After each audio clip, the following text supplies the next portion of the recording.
Hey guys, it's Kat. Welcome back to my channel, and today I will be talking to you about The Sleeping Prince by Melinda Salisbury. Sequel to The Sin Eater's Daughter, which I read last year sometime.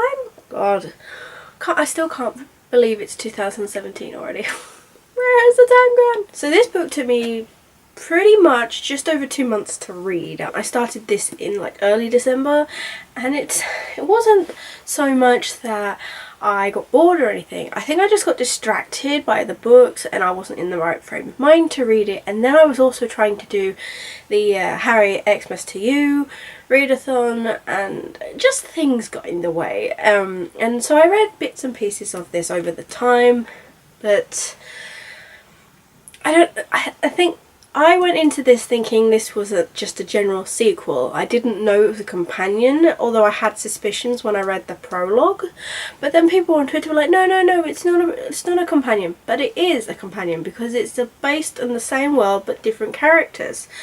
And given that I kind of grow attached to the original characters, it took me a while to get used to Erin and Silas. Or was it Silas? Either way. But I will admit that I felt the pacing was a lot better and the storyline in general wasn't quite as irritating, because in Sin Eater's Daughter I really didn't like Leaf or Life, so him being there was just kind of a thing that was going to put me off anyway. So with this, at least I liked the characters. Well, I liked most of them anyway. There were moments that were slow, I felt, especially at the beginning, but I think that might have been just my state of mind being like, no, I refuse to accept these characters because I still want to read Twyla and Merrick and all that. The prologue made it seem as though a certain character, I will not say who, that a certain character had died. So throughout the book I was kind of in mourning over that, and I just felt like, what's the point of living anymore if this character's not around? But after a while I started to get used to the flow of it and the characters, and I grew really attached to Silas and in a way Erin, even though she was a bit too headstrong for my liking, and at the same time also kind of stupid. Like, she couldn't quite, she had dreams and things, and it was just, it was one of those things where the reader gets it before the character does, you know, and you start thinking, oh, God's sake, why are you so slow? We had several new characters this time. You've got Erin and Silas, but you've also got like characters like her brother's best friend. I cannot for the life of me remember his, Kirin, is it? They've all got weird names, so they're not exactly easy to remember off the top of my head. There's this whole army thing going on that they're invading the villages, that are all to do with the Sleeping Prince, who is gradually creeping up in appearances.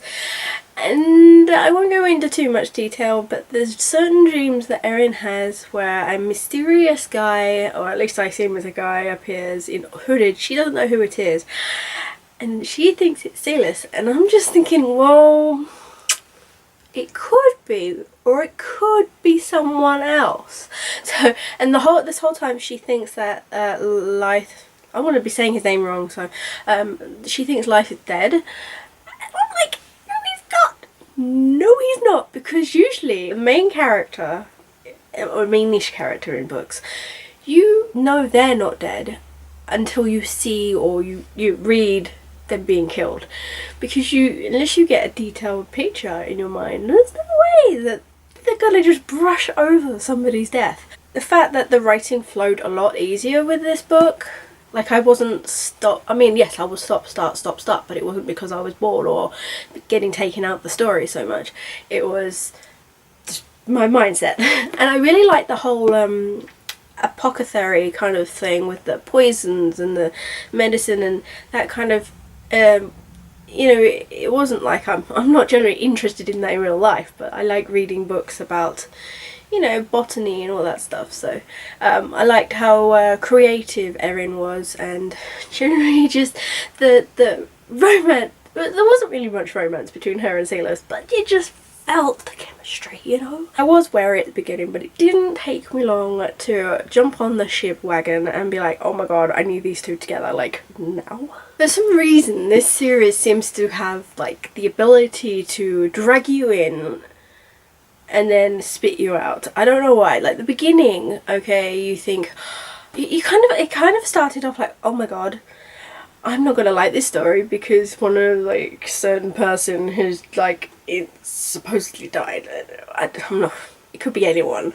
And then you think, oh god, I'm like set up for a horror movie. And then you have like a steady ride until like the last quarter, and you're like, bam! There was a part that I was like, yes, I knew it. Like I knew it. And sometimes it's fun when you get those moments.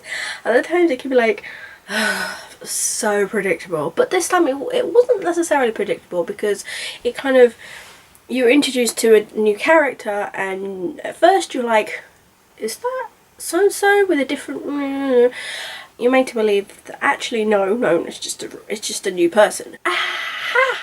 Nailed it. It's really hard to do these reviews, by the way, without spoiling outright. With the epilogue, you think at first that not everything's going to be okay, but that things aren't going to be as worse as they are. And my kind of metaphor, I guess, is it's like handing a kid a big bowl of sweets, saying, here you go, you take one. The kid puts his hand in the bowl, but then the bowl's whipped away before they can grab anything. It's like you're given hope and then it's snatched away. It's just horrible because it suddenly switches to days or weeks in the future. It's like a movie scene. The camera is like panned from a distance and then it slowly draws in until you actually can see what's going on, and it's horrible. What is it with Melinda? She's always doing it to me. Making me feel things and then tearing it away. I guess it's trying to divert from the whole happy ending kind of thing, but I just kind of hope that in book 3 things can be resolved because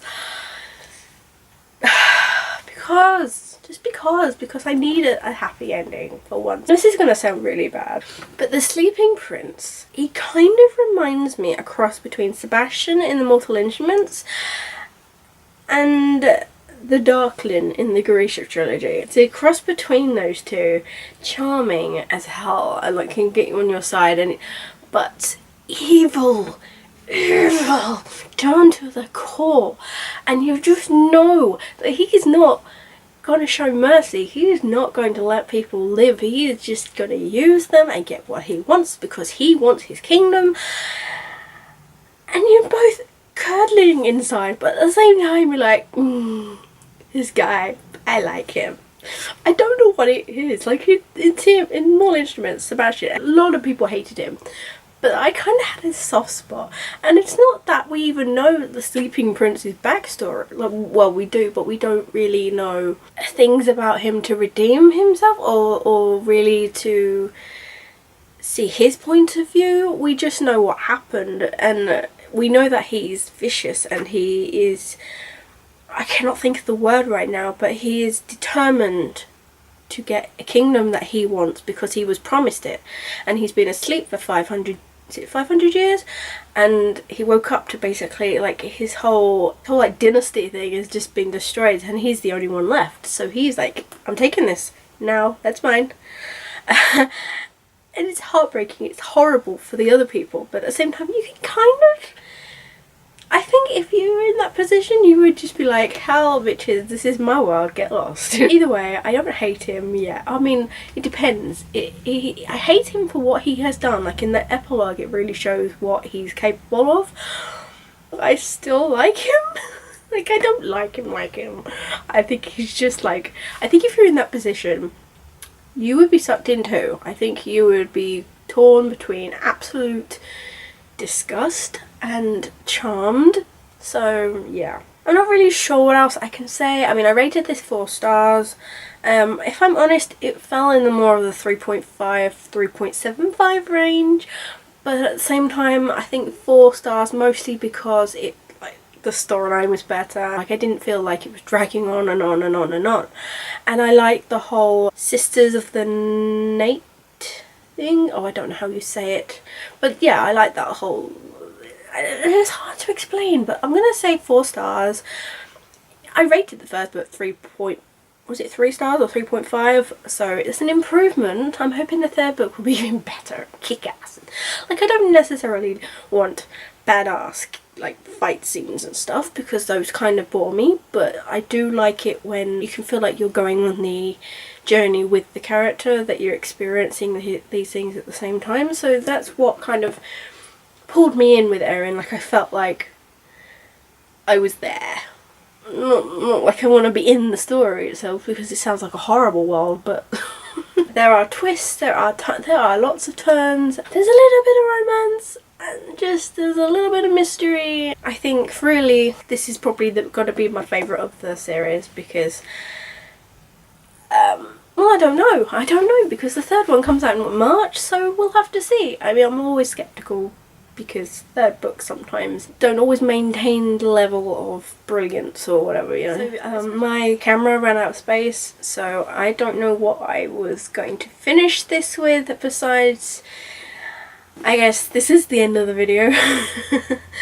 If you haven't read the series, I do recommend it though. If you didn't like the first one, you might well like this one, because it does get better in, you know, as it goes along.